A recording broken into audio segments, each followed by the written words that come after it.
غور کرنے کی بات ہے کہ ہر مسلمان جس کے دل میں ایمان اور اللہ کی محبت اور اللہ کے رضا کی فکر ہے، وہ ہر کام میں یہی دیکھے کہ میرا اللہ مجھ سے راضی ہے کہ نہیں۔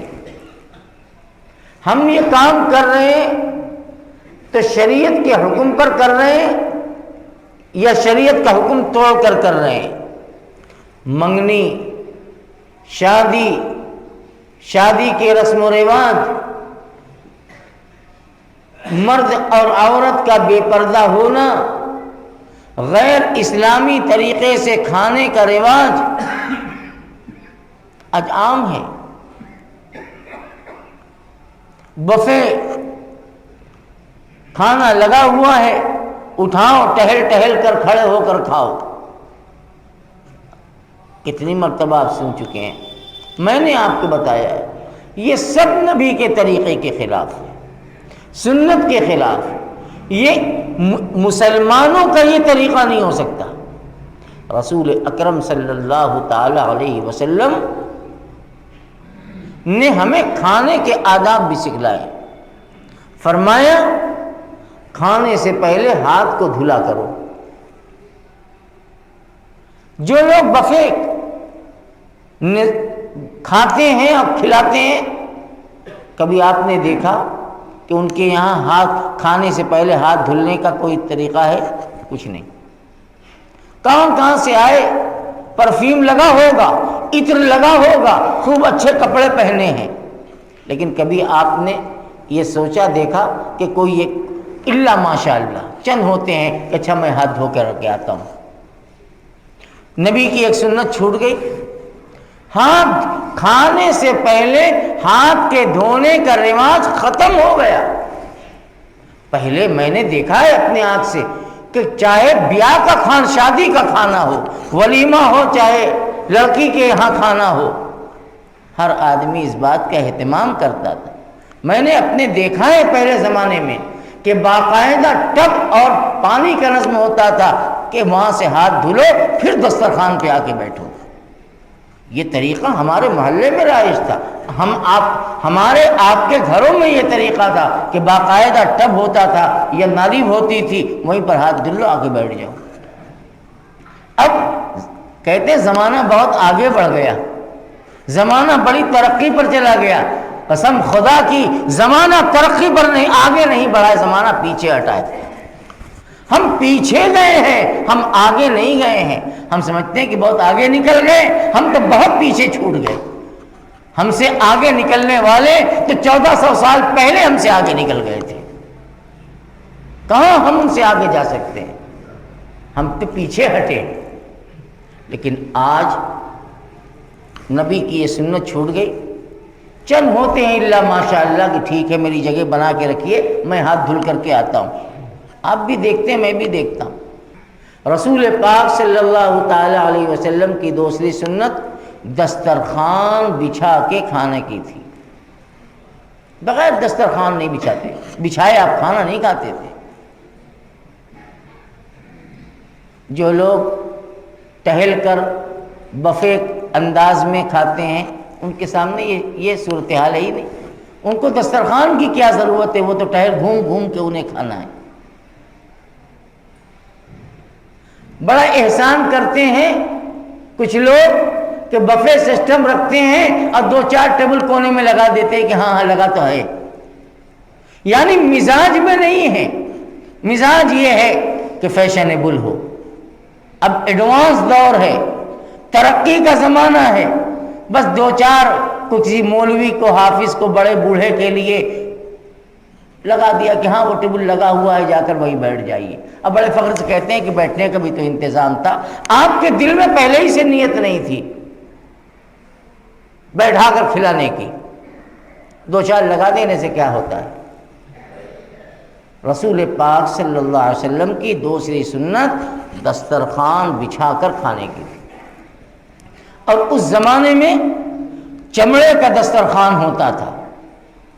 حدیث میں تذکرہ ہے اس کا، رسول اللہ صلی اللہ علیہ وسلم کا دسترخوان چمڑے کا ہوتا تھا، نتع نیتا چمڑے کا دسترخوان اور گول ہوتا تھا.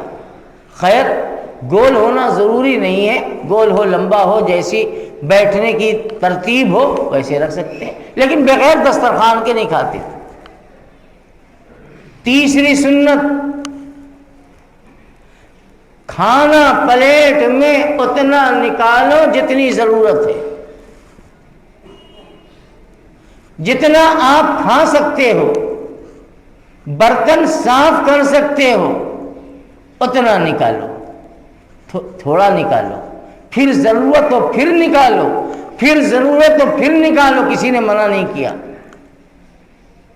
لیکن برتن کے نکالے ہوئے کھانے کو صاف کر کے برتن کو چاٹ کر کھایا کرو.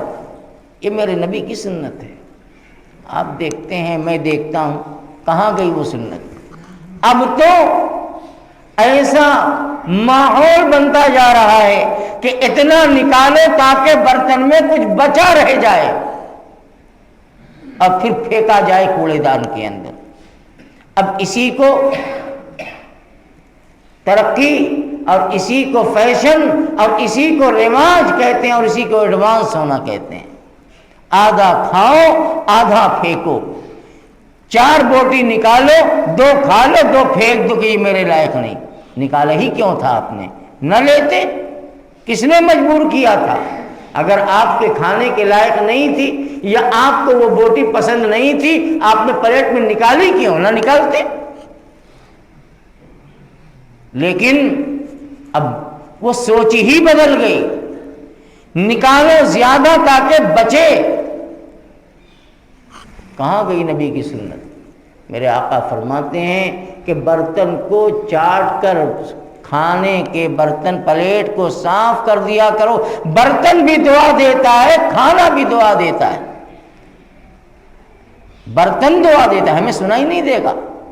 نبی نے فرمایا ہے برتن بھی دعا دیتا ہے اور کھانا بھی دعا دیتا ہے کہ اے اللہ جس طریقے سے اس نے مجھے عزت دی ہے اور عزت کے ساتھ کھایا ہے، اے اللہ آپ بھی اسے عزت عطا فرمائیں. جو آدمی کھانے کی توہین کرتا ہے، آدھا بچاتا ہے آدھا پھینکتا ہے اور پھر وہ کوڑے دان اور گڈر میں جا کر بہتا ہے، اس بچے ہوئے کھانے اور پھینکے ہوئے کھانے کی قدر و قیمت ان لوگوں سے پوچھو جن کو 2 وقت بھوکے ہیں. بھوکوں سے پوچھو کہ ان کو کتنی قدر ہے. بیچارے کہ میں نے دیکھا اپنی آنکھوں سے کتنے غریب اور بھوکے کوڑے دان میں سے کھانے کی بوٹی کو اٹھا اٹھا کر کے دل دل کر کھا رہے ہیں، جسے آپ نے پھینک دیا. آنکھ سے میں نے دیکھا، اس لیے کہ وہ بھوکے ہیں، انہیں ملتا نہیں، ان کو قدر ہے. اور ہم پیٹ بھرے ہوئے ہیں، آدھا کھاتے ہیں آدھا پھینک دیتے ہیں، ہمارے دل میں قدر نہیں ہے. میرے بھائی، ان رسم و رواج کی گندگی کو نکال کے ہم اپنے گھروں سے پھینک دیں. کون کہتا کیسا ہے اور دیکھتا کیسے ہے، اس کی فکر کیوں کرتے ہو؟ یہ فکر کرو کہ میرا اللہ مجھے دیکھ رہا ہے، اب میرا اللہ کیا چاہتا ہے، میرے نبی مجھ سے کیا چاہتے ہیں، ان کا کیا حکم ہے. رسول پاک صلی اللہ علیہ وسلم نے اس بات کی تعلیم دی ہے. نبی کریم علیہ الصلوۃ والسلام کی یہ مبارک سنتیں ہیں، اسے اختیار کرو گے عافیت اور سکون ملے گا. بسم اللہ کر کے کھاؤ، کھانے سے فارغ ہو جاؤ تو الحمدللہ کہو، یا اگر مکمل دعا یاد ہے الحمدللہ الذی اطعمنا وسقانا وجعلنا من المسلمین. اگر اپنا کھانا کھا رہے ہو تو یہ دعا پڑھ لیا کرو. دوسروں کے گھر جا کر کھاتے ہو تو نبی نے فرمایا کہ یہ دعا مانگا کرو کہ اللہم اطعم من اطعمنی وسقی من سقانی. اے اللہ جس نے مجھے کھلایا آپ انہیں بھی کھلائیے، اے اللہ جس نے مجھے پلایا آپ انہیں بھی پلائیے.